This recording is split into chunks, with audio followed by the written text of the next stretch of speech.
Hey guys, welcome back to my show. In today's episode, I have a really special guest with me today. He's a young 15-year-old boy.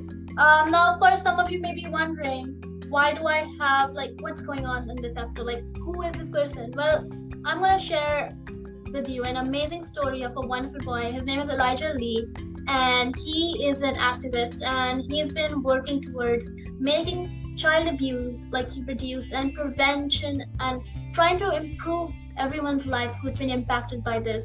Some of you may recognize his name as well as his work from Marvel Hero Project, where he was known as the Incredible Elijah. Hi Elijah, how are you today? I'm doing well. How are you? I'm good. Thank you so much for taking on the time to be on the show. Thank you for having me. Yeah, it's my pleasure. So please introduce yourself and maybe talk a little bit about your initiative. Absolutely. So my name is Elijah Lee. I'm a 15-year community activist and public speaker.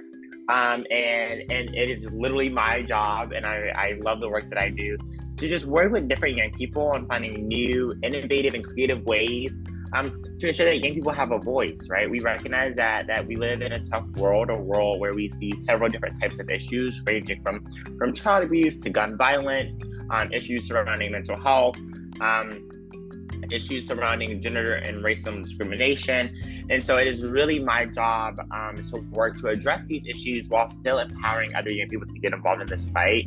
I know you know this probably more than anyone, is that we cannot do this work alone, right? And so much of my work, especially now, is just ensuring that youth voices are heard in every room possible. Absolutely. I think just creating a community where you kind of try to tell everyone that they're loved, they can have a better life. It's not going on very well for them right now. And I think what you're doing with this platform of yours, you're doing marches and things like that to promote and try to tell people to stop child abuse or to prevent it. And I think just letting that word out and telling people, educating people about things that are happening, just kind of puts the cause out there more so that people can kind of try to prevent it on their own terms and kind of learn about things that people are going through. Absolutely. I mean, when we talk about child abuse, right, it's one of those situations where child abuse is already illegal.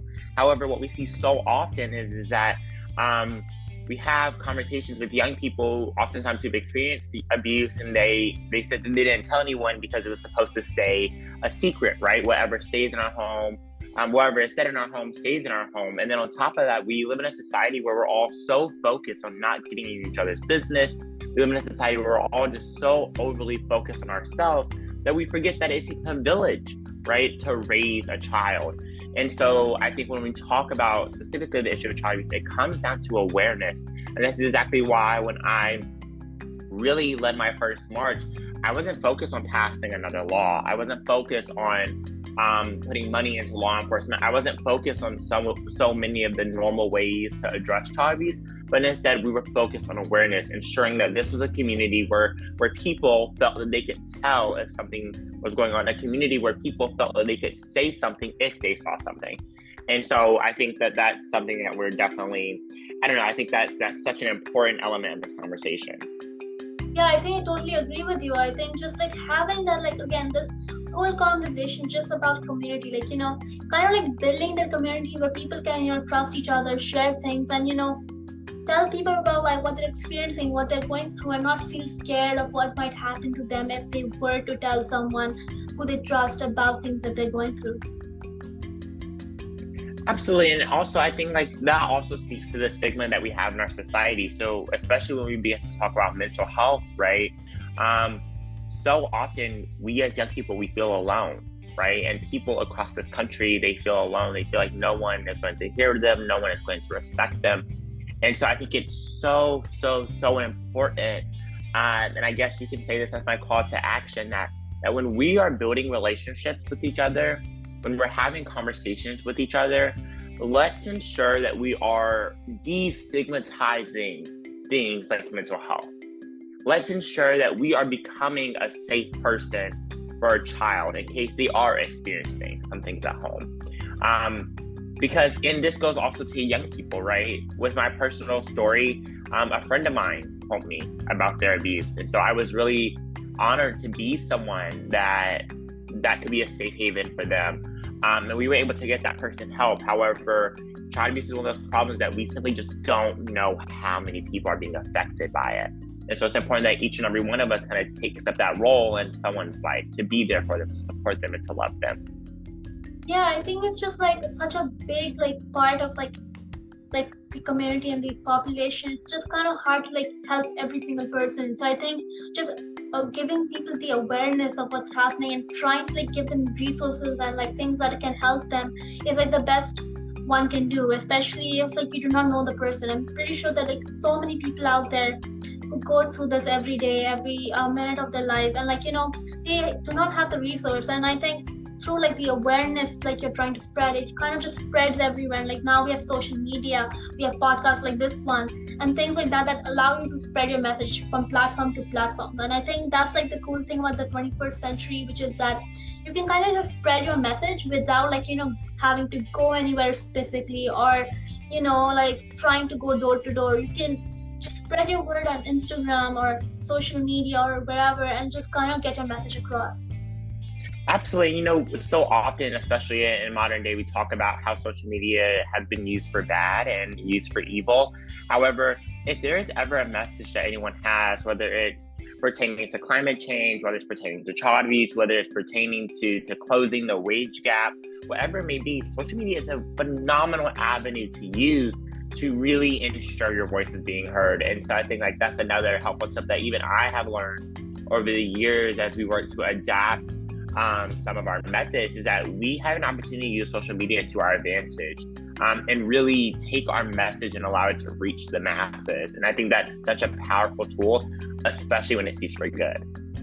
But yeah, I totally agree with you. I think, as I said, like, you know, social media it has two sides, like kind of like a coin. Like it could be like, you know, it could be used for bad too. I mean, like, you know, kind of share propagandas and things like that. But it can also be like, you know, used for amazing initiatives and collaborations with others, like to get your message across. Like it's just like it can be used in many different ways. Like people use it to share dance videos, singing videos. Like it's kind of like a haven for like all sorts of things, like creative, informative, and like, you know, education, and like, you know, sharing about every single type of thing, like mental health and advocacy and philanthropists. Like I feel like it's just being used daily. So like the uses of the social media impact is just changing day by day.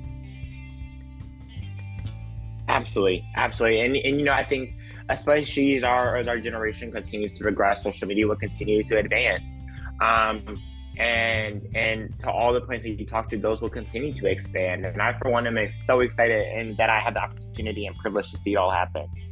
Yeah, so my next question for you is on the lines of what you just said. So how has this whole process of this, your first march and being on the Marvel Hero Project, how has this impacted you as a person, and how has this, like, you know, changed your life?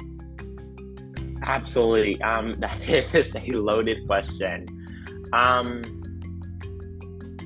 You know, each and every experience that I've been able to be a part of, I think, you know, specifically with the Marve Hero Project, right, that allows for several new opportunities. And I'm so grateful individually for each and every one of those. However, I think the really biggest area where my work has changed my life is that it has allowed me to grow in ways that I never saw possible, you know? Especially my work now, as I look back 6 years ago, I mean, this was a kid that was leading his first march. This was a kid that didn't understand government. This was a kid that was only understanding what a permit is so he could use it. I mean, the first time that I ever learned that you had to have a permit to march was when I was organizing my own, right?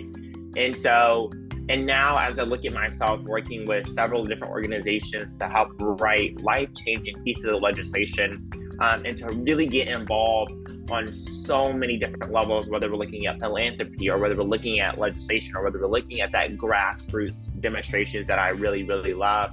I think the biggest thing that has changed my life is that it's allowed me to just grow in those ways and to learn so many new things, to learn about so many new people and how those people have impacts. And I think that is something that I really want to be able to share with other young people. You know, we hear this a lot in school, but knowledge truly is power. So knowing who your representative is, knowing who your senator is, knowing who your representative and senator are on a very state level. In Virginia, we call them delegates and senators. And so knowing who those people are phenomenal context that you can have to really get your voice in the room and to get the ball rolling on an issue that you care about. And so, but again, that is information that I didn't even have 2 years ago. And so I think when it comes down to looking at the Marve Script Project, looking at my first march, looking at the marches after that, and looking at all the amazing projects I've really been honored to be a part of, I just frankly think about all the ways that I've been able to grow because of it. And I think that makes me really, really just overall grateful to be able to be a part of this phenomenal movement of young people, all dedicated to change, all dedicated to progress, but all doing it in our own unique and special way. Yeah, I think it's like really, really special for for me to talk to you, because I feel like as a 15-year-old, normally we are not doing things to help others in terms of big issues child abuse and things like that. We are normally if we are doing some kind of non-profit project, we are doing something as simple as small things doing a food drive, but that's a one-time thing. It's not a long-term project where you're continuously doing something. Also, there are people who actually do have big initiatives trying to solve homelessness, but of course homelessness as well, it's not something that can be solved in one day or a few years. It kind of is an ongoing thing, kind of like your initiative, which is an ongoing thing. It's not Absolutely. Something that you can kind of just eradicate in just one day or a month or even years. It's just kind of again, it's just a big bowl of problems that can be solved. It can be solved, Absolutely. but it can't just take a gradual progress time. You kind of need a lot of people behind you. So that actually brings me to my next question. Who has your support group been? How have you been able to do this? Yeah, absolutely. So I think that when I look at this question, I look at it in 3 different ways, right? My biggest supporters have always been my family, right? And this is definitely the first layer of this question. I mean, these are the people every single day, even when Elijah Lee is at his worst. I mean, I'm not gonna ever lie to you. There are days where I want to quit, right? There are days where this is just so much all at once, and it feels sometimes impossible, right? I think there comes a point in everyone's lifetime where those that are meant to carry on hope lose that hope for a moment. And there have definitely been times where I've looked at the state of our nation and I've lost hope. I said, we work and we work and we work and we're getting these inches, right? And we have to go kilometers. And so I think that over time, right, I've just really relied on them to be my foundation. I've relied on them to give me strength. However, the second element of that question that I really want to talk about is so much of my work is inspired by American history, right? And I think that that's another reason why when I hear about book bans and when I hear about attacks on education, that's why it's so harmful to me, is because I see what good education can do. I was really young and reading books like To Kill a Mockingbird, and I was really young learning about the Black Panther Party, learning about the Red Guard, learning about the Black Liberation Army, learning about people like Angela Davis and Fred Hampton and John Lewis and Ashada Shakur, Cesar Chavez, and all these phenomenal people that really worked in America to make large progressions. And even outside of America, people like Emmeline Pankhurst, who was necessary for the women's suffrage movement and being a suffragette. And so much of my work is founded on that historical element. But again, with my family being such a strong support system and with history kind of telling me what I need to do, I could not do my work without my colleagues and without my peers. I mean, the people that work in the organizations that I align with, the people that go to the General Assembly with me, the people that go to Congress with me. I mean, these are some of my closest friends, because we are all united under this common feeling that even though we are young, we still have to make our voice heard. And there are people that don't want to hear their voice. There are people that don't care about what we have to say. There are people that would rather us as children to just be quiet. However, we refuse to do that. And I think right now we are in this cultural shift in America where young people are really rising to the occasion. I mean, we're voting at record rates, we're getting involved in politics at record rates, we're making our voices heard via the uses of social media and other avenues that we have never seen quite before. And so, earlier I talked about how my family gives me so much hope, but so does my peers. Seeing their continuous fight, their never-ending passion, this ever-burning fire, I think it's something that's truly, truly phenomenal to witness. Yeah, I think I really like how you said kind of like how you kind of like get your inspiration for like some parts of like your initiative like through American history. I think like like the core parts of American history is that like there's so many different things. There's Latin history as part of the American Revolution, and then we have like so many like different types of riots going on and things like that like kind of like shape like and help us understand like what's going on. Like I did not know about some of these riots before, and I started like looking up things and going on the news more, and I started learning that like our history is just so vast. Like we have Black Lives Matter, we have a lot of support for the cultures and arts, and we kind of forget about who we are in certain parts and kind of just start like fighting against our beliefs or fighting against each other because of our differences, that we kind of forget that it's kind of a big community, and like we have our family, we have our friends, we have our support group that helps us through this. And I really liked how you kind of talk about your parents and how they helped you grow into who you are today and help you do what you were doing today. Absolutely. No, I credit so much of my work to my mom, just because I know that without such a loving and supporting person, I just would not be where I am today. And so, no, I echo all that you said. I don't know. I think I'm just continuously grateful for all the experiences I have. However, something that my mom always reminds me is that even when we are at our low, we must always continue to fight. And so I think that passion definitely keeps me going. Yeah, I think like what she said is really true. I mean, you like the thing that you're doing, it's like not just you, like anyone out there. Like I feel like the key thing is to remember is that just never let anything bring you down. Just like keep going, especially with like when you're working with big things like child abuse and like big topics. You kind of cannot like feel defeated, because if you do, you're kind of giving up on everyone you're working for. You're giving up on those kids who have been like hurt these years, and like you're kind of giving up. And I don't like, at least according to me, like it kind of feels like just like when you're like trying to like improve situations for other people, I feel like we cannot like stop working just because we are tired. I mean, I'm sure those kids are also like tired of things they're going through, and I think like these efforts that are going on are just like so amazing. And like I appreciate you and everyone out there working their hands off and working their working so much that like it's kind of hard to believe though, like it's like so many people out there who just like working so much just to get other people to the place they need to be or want to be. Absolutely. Thank you so much for being on the show with me today. It was an honor to have you on, and I wish you the best of luck with the future marches you have and future improvements you have planned. Thank you. This is again my pleasure.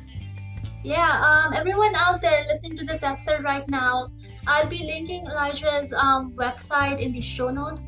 So feel free to check him out, support his cause, and I'll be also putting up some resources, and you can check those out too. Thank you so much, everyone, and have a great day. Stay tuned for new episodes every week. Thank you once again.